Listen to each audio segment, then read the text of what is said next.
Bismillahirrahmanirrahim. Assalamualaikum warahmatullahi wabarakatuh. Selamat pagi dan salam sejahtera bagi kita semua. Berjumpa lagi dengan saya dalam mata kuliah Teori Ekonomi Mikro, dan pada kesempatan ini pokok bahasanya akan kita bicarakan adalah penawaran barang dan jasa pada pasar kompetitif. Sampai di mana keinginan para penjual menawarkan barangnya pada berbagai tingkat harga ditentukan oleh beberapa faktor. Di antaranya faktor yang terpenting adalah pertama, harga barang itu sendiri. Kedua, harga barang-barang lain, dalam hal ini adalah barang-barang substitusi. Ketiga, biaya produksi. Keempat, tujuan-tujuan perusahaan. Dan kelima adalah teknologi yang digunakan. Seperti pada analisis permintaan, untuk menganalisis semua faktor-faktor yang mempengaruhi penawaran secara bersama-sama sekaligus agak rumit, bahkan tidak dapat dilakukan dengan analisis grafik atau kurva. Oleh karena itu, harus dilakukan satu persatu dengan menganggap faktor-faktor lain tidak berubah atau ceteris paribus. Seperti yang dinyatakan dalam hukum penawaran, yang dianalisis hanya hubungan antara harga barang itu sendiri dengan jumlah barang yang ditawarkan. Sedangkan faktor lain seperti harga barang-barang lain, biaya produksi, tujuan perusahaan, dan teknologi yang digunakan dianggap tidak berubah. Kurva penawaran. Kurva penawaran adalah kurva yang menunjukkan hubungan antara tingkat harga barang tertentu dan jumlah barang tersebut yang ditawarkan oleh penjual. Kurva ini dibuat atas dasar data real mengenai hubungan tingkat harga barang dan jumlah penawaran barang tersebut yang dinyatakan dalam daftar penawaran atau tabel penawaran. Seperti tabel 22, tabel penawaran handphone ya. Ketika harga 1 juta, maka jumlah barang yang ditawarkan oleh penjual atau produsen sebesar 900 buah. Namun ketika harga turun menjadi 900.000, turun jumlah barang yang ditawarkan menjadi 800. Dan ketika harga barang hanya 600.000, maka jumlah barang yang ditawarkan menurun menjadi 500 buah. Nah, kalau ini digambarkan dalam bentuk kurva penawaran, maka akan menghasilkan kurva penawaran seperti di bawah ini ya. Ini harga, kemudian ini jumlah handphone yang ditawarkan. Ketika harga 1 juta, maka jumlah handphone yang ditawarkan 900. Ketika harga 900.000, maka jumlah handphone yang ditawarkan adalah 800. Ketika harga 800.000, maka jumlah handphone diturunkan menjadi 700. Ketika harga 700, maka jumlah handphone yang ditawarkan adalah 600. Ketika harga 600.000, maka jumlah handphone yang ditawarkan adalah 500. Sehingga kalau titik-titik ini dihubungkan menjadi sebuah garis yang dinamakan kurva penawaran ya. Sehingga boleh dikatakan bahwa kurva penawaran itu sifatnya atau slope-nya itu positif ya. Ketika harga naik, maka jumlah barang yang ditawarkan akan naik. Ketika harga turun, maka jumlah barang yang ditawarkan akan turun. Jadi perubahan penawaran yang disebabkan oleh harga barang itu sendiri akan bergerak di sepanjang garis kurva penawaran ini, gitu ya.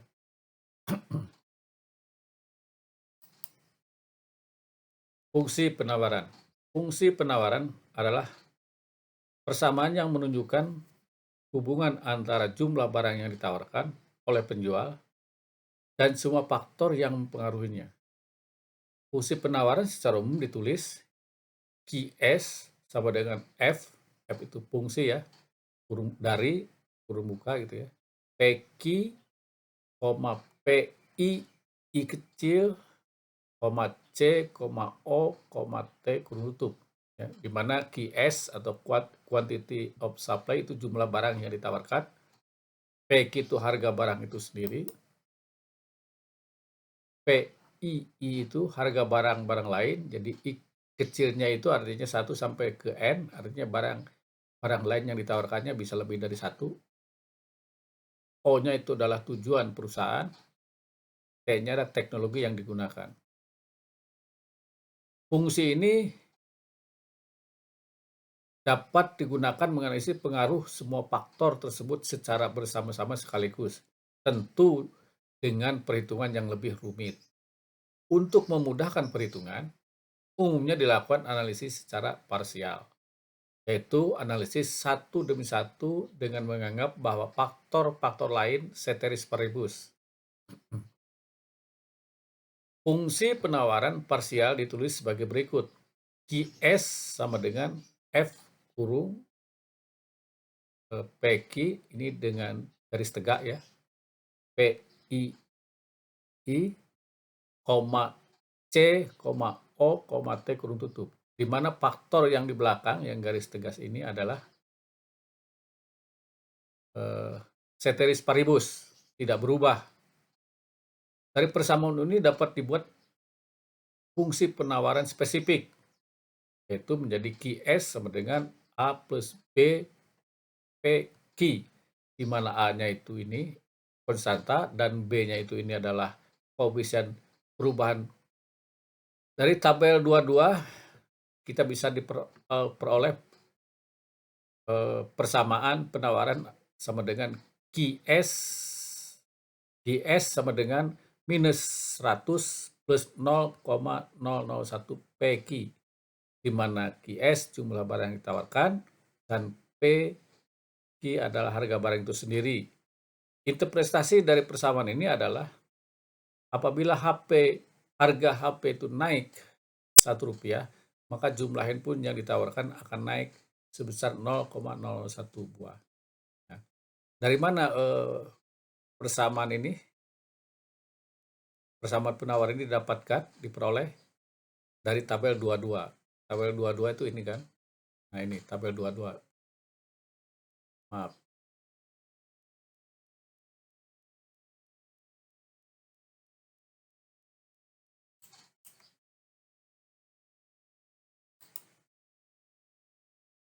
Nah, dari sini. Dari tabel ini. Bagaimana caranya?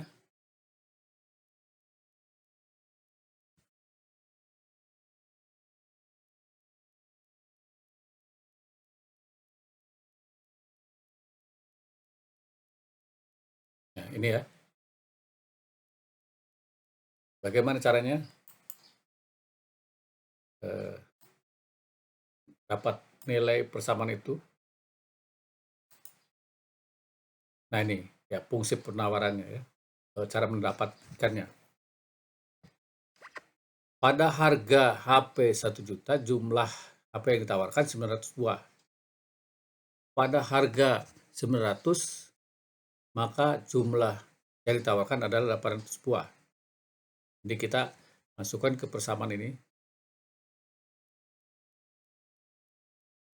P minus P1, P2 minus P1, ini QS minus QS1, QS2 minus QS1. Ya. Ini P ya. P1-nya kan ini 1 juta. Terus P2-nya adalah 900. Berarti ini 900 minus 1 juta kan itu. D-nya ini QS1-nya adalah 900. QS1-nya. QS2-nya adalah 800. Berarti ini 800 dikurangi 900 jadi 900. Ya. Kemudian persamaannya menjadi ini dengan ini kan. Jadi minus 100 kali P minus 1 juta kurung tutup sama dengan ini 100 ini minus 100.000 kali QS minus 900. Ya. Jadi ini minus 100P ini menjadi plus 100 juta, ini menjadi minus 100.000 IS, plus ini kali ini menjadi 90 juta. Kita pindahkan ini ke sebelah kiri menjadi plus IS sama dengan 100P, ini dipindahin ke sini ya, menjadi plus. Kemudian ini yang 90-nya, kemudian ini yang 100 jutanya dipindahkan ke sini menjadi minus. Sehingga kalau kita mencari QS-nya berarti kan ini dibagi ini kan. Nah, di 100P minus 10 juta ini dikurang ini kan jadi minus 10 juta per 100.000. Sehingga QS-nya sama dengan ini dibagi ini 0,001P minus ini dibagi ini kan menjadi 100. Atau ininya di posisinya tempatnya dipindahkan ya, jadi minus 100, tapi tetap masih di sebelah kanan. Minus 100 plus, ini kan tandanya plus 0,001P. Itu ya. Dari situ menemukan fungsi penawarannya.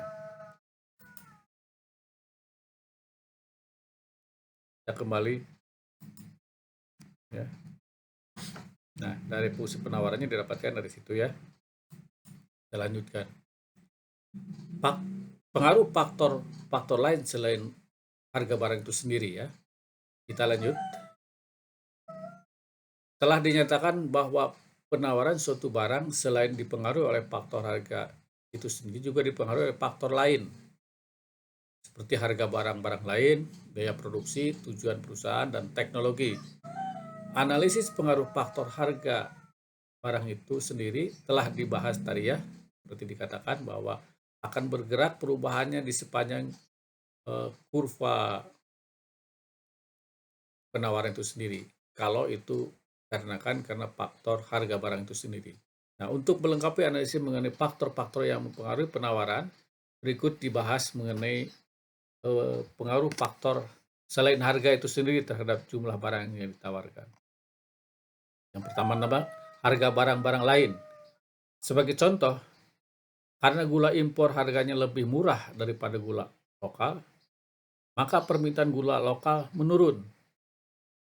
Karena permintaan gula lokal menurun, maka produsen gula terpaksa menurunkan produksi dan penawarannya. Ya, itu akibat dari ada barang substitusi ya. Biaya produksi. Kenaikan biaya produksi akan menyebabkan penurunan penawaran. Apabila faktor-faktor selain biaya produksi tidak berubah, maka kenaikan biaya produksi mengakibatkan penurunan keuntungan atau bahkan kerugian bagi sebuah perusahaan. Perusahaan yang mengalami kerugian tentu akan tutup, sehingga tidak ada lagi barang tersebut diproduksinya yang ditawarkan di pasar ya. Demikian pula bagi perusahaan yang mengalami penurunan keuntungan akan mengurangi produksinya, sehingga akhirnya kan akan mengurangi jumlah yang ditawarkan.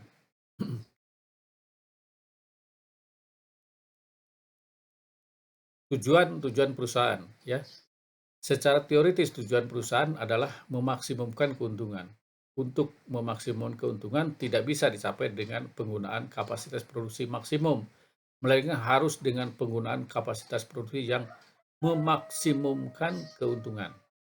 Namun tidak semua perusahaan bertujuan memaksimumkan keuntungan. Seperti misalnya perusahaan milik negara, umumnya lebih mementingkan memaksimumkan produksi daripada memaksimumkan keuntungan. Ada perusahaan yang lebih mengutamakan menghindari resiko sehingga dapat terus selamat walaupun keuntungan tidak maksimal. Tujuan yang berbeda-beda di atas menimbulkan pengaruh yang berbeda-beda terhadap penentuan tingkat produksi. Ya.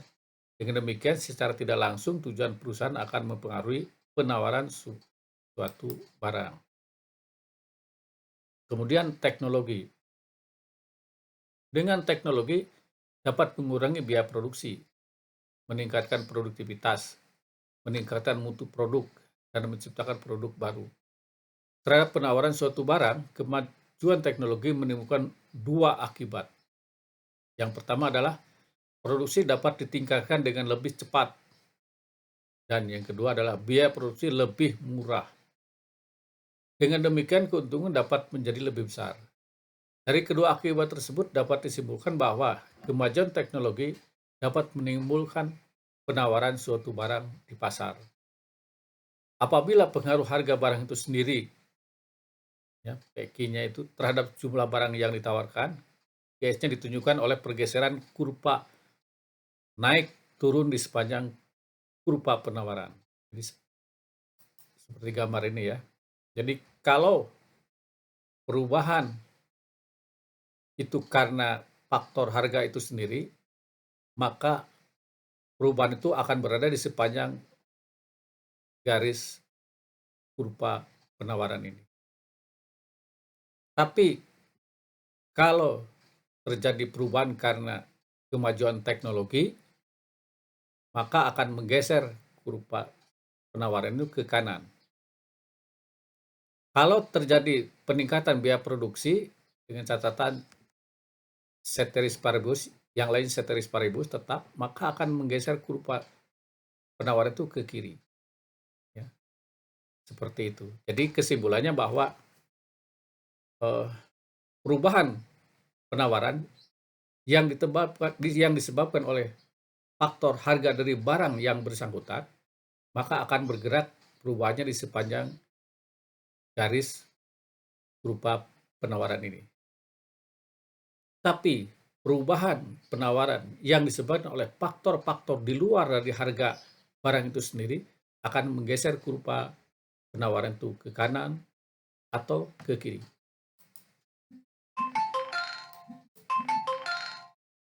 Demikian, terima kasih atas perhatiannya. Dan saya akhiri dengan ucapan Assalamualaikum warahmatullahi wabarakatuh.